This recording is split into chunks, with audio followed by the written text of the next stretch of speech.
depan awak ini tengok orang. Oke, terima kasih atas waktu yang diberikan kepada saya. Jadi mohon izin Pak Kepala Sekolah. Kemudian mohon izin juga untuk Bapak Ibu Guru sambil menunggu rekan panitia nanti melaksanakan tugasnya. Jadi langsung saja. Assalamualaikum warahmatullahi wabarakatuh.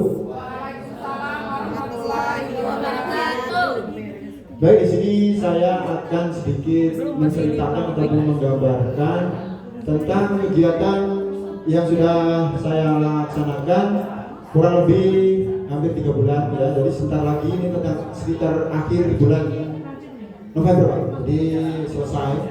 Jadi ini rencana tidak lanjut Pak. Jadi judulnya di sini diseminasi rencana tidak lanjut perancang pembelajaran berbasis proyek bersama komunitas belajar sekolah atau KBS. Yang kemarin namanya apa Bu? Kompas, yaitu komunitas SMA, komunitas belajar SMA Negeri 4 Kepahyang bersinergi. Baru tahu kemarin WA dengan Budi. Jadi di sini saya mengambil satu pokok permasalahan Pak. Jadi biar bisa dibicarakan dengan rekan-rekan kelompok belajar di SMA Negeri 4. Jadi di sini ambil judul yaitu satu lompatan sejuta manfaat Pak. Nah, jadi untuk Bapak Ibu, jadi saya mengambil satu lompatan sejuta manfaat ini pada akhirnya adalah merujuk ke bagaimana kita menciptakan atau menghasilkan salah banyaknya peserta didik setelah menerapkan kegiatan yang kami terapkan bisa menghasilkan ini materinya atletik ke sub lompat jauh Pak. Ya, lompat jauh yang lebih spesifik adalah lompat jauh gaya jongkok. Jadi bagaimana cara kita menghasilkan, kalau cuma lompat saja ini Pak, sudah biasa. Tapi kita menghasilkan bagaimana itu nanti menciptakan atlet. Jadi biar bisa lompatan itu lebih jauh. Kalau di kegiatan belajar Merdeka Turun Merdeka ini sekarang di PJOK ini tidak boleh lagi menyamaratakan Pak. Jadi misalkan di satu kelas ini kan macam-macam Pak. Jadi kita mengelompokkan secara heterogen. Nah, jadi misalkan ada yang mohon maaf Bapak Ibu ya, ada agak yang subur sedikit itu sendiri. Jadi ada asesmen awal namanya Pak. Ya, jadi kita kasih asesmen dulu, kemudian kita kelompoknya, kelompok tinggi, kelompok rendah, kemudian kelompok sedang, baru kita beri perlakuan. Kemudian tetap nanti ada tes akhirnya di situ Pak. Ya kira gitu. Boleh lanjut Pak selanjutnya. Selanjutnya yaitu peningkatan hasil lompatan peserta didik dalam pembelajaran atletik lompat jauh gaya jongkok. Jadi yang utamanya adalah ini. Boleh di next Pak. Kemudian latar belakangnya di sini peningkatan hasil lompatan dalam lompat jauh gaya jongkok.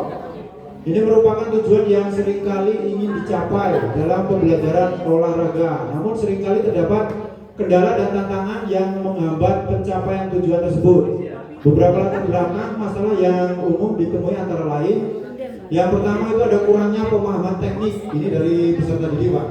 Kemudian yang kedua ada kekurangan kekuatan dan daya tahan otot, ini juga dari peserta didik. Kemudian kurangnya fleksibilitas, sama. Kemudian yang keempat kurangnya koordinasi. Yang kelima kurangnya motivasi. Kemudian yang keenam keterbatasan fasilitas. Kemudian yang terakhir kurangnya pengetahuan pelatih. Jadi keseluruhan itu ada peserta didiknya, kemudian juga ada pembimbing atau pelatihnya, juga ada dari asetnya Pak. Jadi berbasis asetnya juga ada. Tetapi bukan kita permasalahkan masalah itu Pak. Kita bisa mengakali. Jadi tidak melulu kita bisa menyalahkan aset yang tidak ada. Oke, boleh lanjutkan Pak. Kemudian saya mengambil tujuan program di sini yaitu yang pertama meningkatkan kualitas pembelajaran. Yang kedua bisa mengembangkan potensi individu peserta didik. Kemudian yang ketiga menanamkan minat pada olahraga. Kemudian yang keempat mencapai tujuan pembelajaran. Nah, yang keempat yang ada 4 titik ini. Yang titik nomor 3 ini menanamkan minat. Nah, Jadi anak-anak sekarang ini minatnya saja susah, seperti Pak Lubis omongkan dulu itu, di dalam saja susah, apalagi di luar biasanya senang Pak. Kalau ikut olahraga, ikut seni budaya, dan lain-lain yang urusan di luar itu biasa senang. Tapi anak-anak sekarang tidak lagi Pak. Jadi motivasinya atau minatnya ke olahraga itu sudah berkurang. Kemudian mengapa pembelajaran harus berpusat pada peserta didik? Karena itu harus bisa memotivasi peserta didik. Kemudian harus relevan, kemudian kreatif, kemudian bisa menerapkan keterampilan abad 21. Lanjut Pak. Kemudian capaian, langkah-langkah dan hasil yang diharapkan untuk tujuan tersebut. Yang pertama itu ada peningkatan kemampuan fisik. Yang kedua, penguasaan teknik yang tepat. Kemudian yang ketiga, peningkatan jarak lompatan. Yang keempat, meningkatnya kepercayaan diri. Yang kelima, meningkatnya motivasi belajar. Kemudian yang terakhir, pengembangan keterampilan berpikir kritis. Langkah-langkahnya di sini untuk meningkatkan hasil lompat jauh gaya jongkok, yang pertama adalah analisis awal. Jadi analisis awal seperti asesmen tadi Pak. Yang pertama yaitu analisis awal tadi adalah ada asesmen awal. Jadi kita bisa membuat perlakuan kepada peserta didik. Kemudian pemahaman awal tentang lompat jauh gaya jongkok tersebut. Kemudian yang kedua ada perencanaan pembelajaran. Jadi pembelajaran itu mau diarahkan kemana, kemudian nanti akan dilakukan seperti apa. Kemudian yang ketiga, pelaksanaan pembelajaran. Jadi ada urutan pembelajarannya seperti apa, itu harus kita siapkan sebelum kita melaksanakan pembelajaran. Kemudian yang ketiga pasti ada penilaian. Setelah kita runtutan yang panjang, terakhir pasti kita akan memberikan penilaian. Walaupun ada penilaian sikap, kemudian penilaian gerak, dan juga ada penilaian pengetahuan, itu tetap ada. Lanjut Pak Sarjit. Selanjutnya di sini menuju ke struktur program dan mitra dalam komunitas belajar. Nah, inilah. Jadi mitra nanti ada beberapa mitra yang mengikuti pembelajaran PJOK. Ya, di sini dengan menjadikan program peningkatan hasil lompatan jauh PJOK sebagai kegiatan kokurikuler. Jadi di sini kegiatan kokurikuler adalah kegiatan yang biasanya kita laksanakan di mitra kurikuler itu nanti atau di dalam pembelajaran itu nanti bisa kita tingkatkan di waktu senggang atau kita mengambil di waktu untuk melatih kegiatan tersebut. Kemudian kita dapat memberikan kesempatan bagi siswa untuk mengembangkan potensi mereka secara optimal. Program ini tidak hanya bermanfaat untuk meningkatkan prestasi olahraga saja, tetapi juga memberikan dampak yang positif bagi perkembangan siswa secara keseluruhan. Nah, ini kebetulan yang akan kita laksanakan di kelas E atau fase E, itu kelas 10 ya, untuk siswa kelas 10. Boleh lagi Pak Sarjit. Kemudian durasi dan programnya. Nah, ini dalam 1 minggu saya usahakan memberikan materi pelaksanaan setiap minggunya ada 3 hari. Jadi hari Senin ini kita beri perlakuan Senin ini ada pemanasan, kemudian jogging, stretching, kemudian latihan fisiknya ada awalan, bagaimana kita melaksanakan awalan dalam lompat jauh. Karena lompat jauh itu faktornya untuk mempengaruhi hasil lompatan itu ada 4. Yang pertama itu awalan itu lari siswa atau peserta didik. Kemudian yang kedua adalah tumpuan atau tolakan. Jadi bagaimana posisi tolakan yang baik dan benar. Kemudian yang ketiga adalah keseimbangan saat melayang di udara. Jadi keseimbangan kita tampilkan di situ. Disuruhnya gaya apa? Karena gaya lompat jauh ada 3, gaya jongkok, gaya menggantung, dan gaya berjalan di udara. Nah, yang kita ambil ini adalah gaya jongkok. Kemudian yang terakhir adalah mendarat. Jadi mendaratnya yang baik dan bagus itu seperti apa? Ya. Jadi yang selanjutnya ada pelatihan fisiknya, ada squat lunge. Jadi pokoknya kita mengejar ke power otot tungkai, ya, atau tungkai kita kejar. Karena untuk lecutan atau daya redam otot kaki. Kemudian yang terakhir pasti ada pendinginan. Setelah ada pemanasan, tadi ada pendinginan. Kemudian hari Rabu sama pemanasannya sedikit juga, ada tambahin beban sedikit, ada skippingnya di situ, jumping jack. Kemudian yang kedua latihan tekniknya. Nah, masuk ke yang kedua latihan tolakan tadi, tumpuan dan tolakan. Kemudian latih fisiknya itu ada calf size dan plyometric, itu mengangkat apa? Paha. Jadi mengangkat paha seperti apa? Gerakan ABC gitu ya. Yang terakhir pasti ada pendinginan dan peregangan. Kemudian untuk hari ketiganya pemanasan high knees, itu sama juga pengotot otot paha dengan otot tukai. Selanjutnya untuk tekniknya itu latihan melayang. Nah, latihan melayang dan latihan mendarat, ada 4 tadi. Yang selanjutnya adalah latihan fisik, lari cepat dan lari jarak pendek. Yang terakhir pendinginan. Lanjut Mas Puji. Selanjutnya struktur dan rekan. Nah, ini rekan program kerja. Jadi nanti banyak ditanya-tanya kenapa ada matematika, ada IPA, ya sampai terakhir ada. Ya. Yang pertama saya memilih satuan mata pelajarannya yaitu matematika. Kenapa? Satu, itu ada fokusnya adalah ada pengukuran jarak. Di lomba zaman sering anak bawa meteran. Ya, pengukuran jarak, kemudian analisis data dan pembuatan grafik. Kira-kira dari ya. Betul. Kemudian integrasinya adalah siswa dapat mengukur jarak kemacetan mereka, kira-kira sampai polnya di mana. Nanti kita tambahi, jadi biar kemacetannya itu terbuka lagi. Tuh. Kemudian membuat grafik perkembangan dan menganalisis faktor-faktor yang mempengaruhi kemacetannya. Kemacetannya itu maksudnya kalau motor itu jadi kejim di tengah jalan, ya. Kenapa? Apakah nggak bisa oli? Apa namanya? Bensinnya habis juga. Tuh. Yang kedua ada IPA di sini. IPA ini fokusnya ke biomekanika gerakan. Jadi gerakan yang saya sebutkan tadi ada tumbuhan, kemudian saat di atas seperti apa, saat di darat seperti apa. Kemudian integrasinya adalah siswa dapat mempelajari bagaimana gaya bekerja pada tubuh saat melompat, pengaruh dan cara mengurangi risiko cederanya. Jadi kalau siswa atau peserta didik ini paham, bisa mempengaruhi atau mengurangi cedera, ya. Jadi seminimal mungkin cederanya. Lanjut Pak Sarmuji.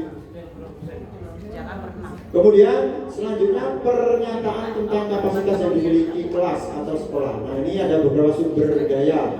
Yang pertama, kapasitas sumber daya dapat yang digunakan yang bergabung di dalamnya, yaitu sumber daya manusia, kemudian sumber daya fisik, kemudian sumber daya keuangan, sumber daya sosial, itu yang menyangkut di dalamnya. Kemudian yang kedua, implementasi dengan pendekatan asset based thinking. Di sini ada inventarisnya, kemudian analisisnya seperti apa, kreativitasnya seperti apa, kemudian kolaborasinya seperti apa, yang terakhir ada evaluasi. Nah, rencana dan evaluasi mendekati tahap akhir. Itu tujuan evaluasi yang pertama adalah mengevaluasi bertujuan untuk mengukur keberhasilan program peningkatan lompat jauh gaya jongkok dan mengidentifikasi area yang perlu diperbaiki. Jadi namanya evaluasi. Kemudian ada beberapa tahapan. Yang pertama ada subjek evaluasi, peserta didik, kemudian guru atau pelatih, staf di lingkungan sekolah, kemudian anggota komunitas kalau ada seperti komunitas di atletik, kemudian belajar di sekolah atau lingkungan belajar di sekolah. Kemudian yang kedua, alat pengumpulan data seperti apa. Kemudian yang keempat, wawancara, survei, observasi, dokumentasi, dan refleksi diri, baik itu peserta didik maupun pembimbing atau guru. Yang terakhir, aspek yang dievaluasi, hasil belajar, proses pembelajaran, kepuasan peserta, dampak jangka panjang, kemudian tahapan evaluasi, perencanaan, pelaksanaan, analisis data, dan pelaporan. Nah, ini ada beberapa tantangan yang mungkin ditemukan dalam kegiatan pembelajaran, yaitu mungkin muncul yang pertama motivasi siswa mungkin menurun, kemudian kurangnya fasilitas, yang ketiga kurangnya waktu latihan, kemudian yang keempat kemampuan pelatih atau guru minimal, ya, kemudian adanya perbedaan individu. Tuh, lanjut Pak. Terakhir, kesimpulan di sini dengan mengatasi tantangan di atas dan menerapkan solusi yang tepat. Program peningkatan lompat jauh gaya jongkok berbasis kombel sekolah dapat berjalan dengan sukses dan memberikan manfaat yang signifikan bagi peserta didik. Ini harapan kami ya. Kemudian komunitas belajar di sekolah sendiri adalah sekelompok pendidik atau tenaga pendidikan dalam satu sekolah yang belajar bersama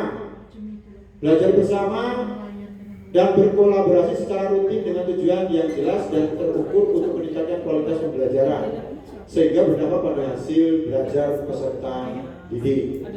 Lanjut Pak Samuji. Nah, terima kasih. Kira-kira ada pertanyaan tidak? Yang penting nggak usah dibaca. Itu siapa itu? Pas menuju ke kiri sedikit. Untuk Bu Desi, silakan. Milih pula ibu itu. Terima kasih Pak Sarmuji. Yang pertama saya apresiasi Pak Sarmuji. Kok Pak Sarmuji? Terima kasih Pak Sarmuji, mic-nya udah dimasukin. Pak Miko. Pak Miko, yang pertama saya apresiasi dulu pemaparannya luar biasa. Terima kasih sudah berbagi praktek baik di komunitas gitu ya Pak. Tadi bersinergi dengan komunitas kita, komunitas Kompas. Jangan ada yang tidak tahu Bapak Ibu, komunitas belajar di sekolah kita Kompas. Komunitas belajar SMA Negeri 4 Kepahyang bersinergi. Itu saya suka sekali pemaparannya tadi, bersinergi dengan Kompas. Yang mau saya tanyakan Pak Jamiko, saya dulu SMA Dr. Miko, mungkin ada juga di kelas itu adalah murid-murid yang saya kurang suka Pak Jamiko belajar cerita, apalagi lompat-lompat sama gurunya. Karena faktor berat badan. Satu faktor berat badan, subur. Yang saya tanyakan bagaimana Pak Jamiko memberikan motivasi atau pembelajaran, apakah sama antara anak-anak yang tidak termotivasi seperti saya untuk melaksanakan lompatan, dan pasti juga ada anak-anak yang motivasi sangat tinggi untuk melompat lebih tinggi melayani. Saya pelajaran terima kasih dulu agak.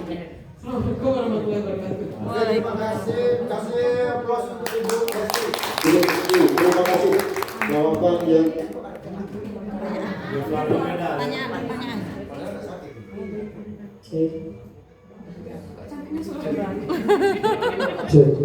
Oke, terima kasih kembali untuk Ibu Desti atas pertanyaannya yang luar biasa. Jadi itu memang banyak pertanyaan yang serupa itu dari anak-anak ya. Nah, jadi makanya tadi saya sampaikan di sini bahwasanya sekarang untuk pembelajaran PJOK itu tidak melulu tentang prestasi. Nah, kalau yang prestasi itu kita bisa mengejarnya di ekstra kurikuler. Jadi misalkan Pak, saya itu sebetulnya Popda itu sudah kemana-mana Pak. Terus banyak panjang lah begitu. Tapi kenapa di dalam pembelajaran sekolah tidak ada itunya? Nah, karena yang merujuk itu tadi. Jadi pembelajaran yang berdiferensiasi. Jadi kita memfasilitasi semua apa yang dikehendaki oleh peserta didik. Makanya ada yang namanya asesmen awal tadi. Jadi asesmen awal ini adalah untuk memilahkan secara heterogen tadi, ya, secara heterogen. Jadi anak-anak kita, misalkan besok mau ke lompat jauh ini, ya, kita malamnya buat soal dulu tuh anak-anak. Tapi anak-anak kita kasih tahu dulu besok materinya lompat jauh. Jadi sedikit membaca, terserah ya nggak baca. Yang penting besok kita ada tes awal atau pre-test. Nah, itulah yang kita gunakan untuk membagi kelompok. Nanti kalau sudah peserta didik setelah mengerjakan ada nilainya di situ. Jadi ada pembagian nilai yang tinggi, ada pembagian nilai yang sedang, ada pembagian nilai yang paling rendah. Nah, baru yang rendah ke rendah, sedang ke sedang, tinggi ke tinggi. Kemudian bisa kita kasih perlakuan. Yang kelompok tinggi tidak akan mungkin dia suruh cuma mau belajar lompat-lompat saja, ya kan? Itu masuk ke kelompok yang dasar. Yang sedang minimal ada 2 teknik yang harus dikuasai. Itu berarti untuk yang kelompok tinggi itu sudah setingkat lebih tinggi dibanding kawan-kawannya itu. Contohnya kalau misalkan permainan bola kaki atau bola basket. Kalau teknik dasar kan cuma passing, kemudian dribbling. Nah, kalau yang sudah bisa, dia maunya shooting ke gawang itu paskan ke mistar, jadi jarak jauh. Nah, itu namanya mistar, bukan ke golnya. Nah itu contohnya yang ke penilaian yang tinggi, jadi tidak bisa disamakan tadi.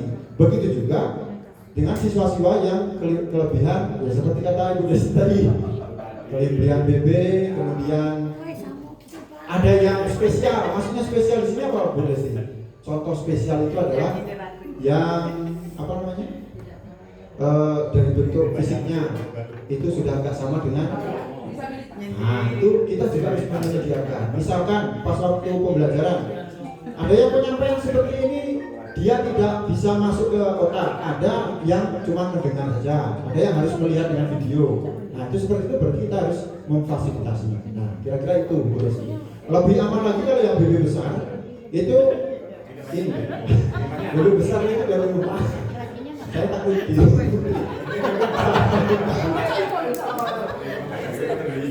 ya, jadi olahraga sendiri di rumah. Jadi kita mengurangi risiko cedera. Yang kedua, pembelajaran semuanya dapat. Walaupun nanti tujuan akhirnya tetap ke situ. Tes akhirnya tetap ke situ semua. Ada penilaian gerak, ada penilaian apa namanya? Pengetahuannya, ada penilaian sikapnya. Kira-kira itu. Bu Desi, cukup. Terima kasih. Mungkin ada lagi. Lompat tinggi yang melayang. Itu apa maksudnya? Mau tanya lagi. Tolong itu apa kata-kata itu? Oh yang putih ini, tanpa ilmu aku bukan apa-apa, tanpa kamu aku tetap istimewa. Mau tanya? Itu apa itu maksudnya itu? Jangan diwajahkan Motor itu. Fotonya lagi Mas. Tapi pertanyaannya itu kok Bu Desi. Bocah mau? Baik. Terima kasih dulu Pak Miko sudah memberikan praktek baik. Tetapi dari apa yang dibicarakan tadi, ada satu yang pernah dari saya, kemudian juga dari Bu Desi tadi. Kita kadang-kadang menganggap siswa itu pembelajaran apa? Diferensiasi, ya kan? Siswa. Nah, gimana kalau itu pandangan itu keluar dari siswa, gurunya yang berdiferensiasi. Nah, itu aja Bu Desi. Nah, ini kan pengalaman itu kan yang ini. Jadi itu Pak, ini kan ada pandangan kan dari guru. Kita memandang anak itu berarti beberapa macam tingkatan kebutuhan. Nah sekarang anak itu bagaimana kalau itu memandang gurunya juga guru saya, ini kan beda-beda semua ini. Nah silakan didiskusikan. Terima kasih. Tepuk tangan untuk Pak Agus. Silakan Bu Desi langsung saja bisa berjawab. Sedikit aja ya Pak, itu jawabannya bakal panjang. Dalam setiap kegiatan pembelajaran atau apapun kan ada refleksi Pak. Memang refleksi itu dilaksanakan oleh siswa dan refleksi dilaksanakan oleh guru. Maka seperti itulah refleksi yang kemarin saya baca dari P5. Ternyata kan banyak refleksi yang aneh-aneh diberikan siswa. Ya, termasuk refleksinya terhadap guru. Salah satunya saya bacakan. Saya suka P5 karena tidak ada guru yang masuk dan saya bisa main HP sepuasnya. Itu refleksi benar Pak, itu saya baca. Iya kan? Pas dari guru yang masuk kelas membaca refleksi anak, itu saya senyum. Saya suruh refleksi dengan menggunakan emoticon. Emoticonnya Pak ada yang nangis. Saya tanya, kok emoticonnya nangis? Nangis ke main HP. Iya, Bu katanya saya nangis karena kata Albito saya mau belajar. Saya nggak suka P5. P5 ini saya kurang suka. Jadi emoticon saya nangis dari awal sampai akhir saya pusing. Kata Albito. Iya, dia nggak suka P5 Albito. Apresiasi. Dia lebih Iya, suka belajar. dia lebih suka belajar. Itu kan berarti penilaian anak terhadap kita. Jadi kita pun Pak bener kan tidak bisa menutup diri juga terhadap penilaian anak. Jika beragam itu Pak. Jadi dalam melalui memang makanya di setiap kegiatan harusnya kita punya refleksi. Itu cukup Pak Jadika, terima kasih. Terima kasih. Sekali lagi tepuk tangan untuk Ibu Desi. Memang benar yang dikatakan Bu Desi tadi, setiap kita setelah selesai pembelajaran harus mengadakan refleksi. Refleksi itu bukan cuma ke murid seperti apa, tapi gurunya juga. Kira-kira pembelajaran kita tadi anak-anak seperti apa? Ya, penerimanya. Karena apa? Paksa atau bagaimana kan? Oke, sudah. Kalau tidak ada, Oh, ada satu lagi. Sambil menunggu. Makasih ya. Assalamualaikum warahmatullahi wabarakatuh. Terima kasih Mas Direktur luar biasa. Jadi kalau saya ini termasuk guru atau dulu siswa yang tidak sama sekali tidak suka olahraga. Iya, saya juga. Saya cuma bisa senam.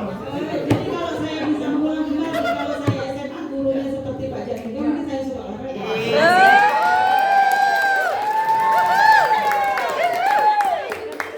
Saya juga. Saya tadi di awal kan bilang bahwa anak-anak kalau dulu diajak olahraga keluar itu suka. Jadi saya dengan perkembangan ini di dalam tidak suka, di luar tidak suka, dan di sana tidak suka gitu. Jadi ada trik dari Pak Jatiko untuk membangkitkan kembali generasi rebahan ini. Jadi dia sukanya olahraga jari ya Pak ya. Jadi bagaimana dia bisa mengolah tubuh mereka melalui olahraga. Woi, aku olahraga juga sambil berjalan kaki. Terima kasih untuk Bu Erina kasih dulu Kami nonton lagi yang buat sambil jalan kaki. Jadi bisa langsung saja ya Bu. Jadi untuk sekarang, jadi pembelajaran ini yang seperti saya bicarakan tadi, materinya tetap dapat. Tetapi kita ini dalam olahraga ada 3 jam. Nggak mungkin kita akan melaksanakan kegiatan itu terus. Terus kemudian ada yang sekarang tidak boleh, ada yang menunggu lama. Maksudnya nunggu antrian Pak. Jadi wah saya nomor 25 nih, kapan Pak mau Pak? Mana situ.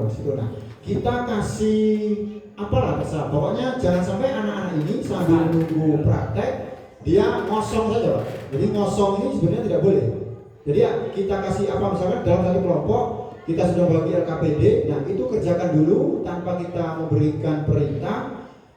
Secara tidak langsung anak-anak ini nanti akan mengarah ke situ terus berpikir, nah kalau begitu salah, sebaiknya seperti apa? Nah seperti itu. Kemudian kalau menggiring anak-anak menjadi berminat atau suka dengan nanti kita melaksanakan pembelajaran, banyak ini Bu, games yang mengarah ke pembelajaran. Contohnya kan sering banyak misalkan menggunakan kurkun yang banyak, kemudian kita yang ice breaking itu bisa diterapkan juga dalam lingkungan pembelajaran. Kemudian tetapi pemanasannya dapat Bu. Jadi pemanasan sekarang tidak monoton lagi pemanasan yang cuma penguluran dinamis dan statis saja. Jadi ada pemanasan variasi belajar geraknya siswa atau peserta didik. Jadi nanti secara tidak langsung anak-anak ini akan mengikuti apa yang kita perintahkan. Kemudian oh ternyata kalau bergerak itu enak, berkeringat itu ternyata enak walaupun busuk.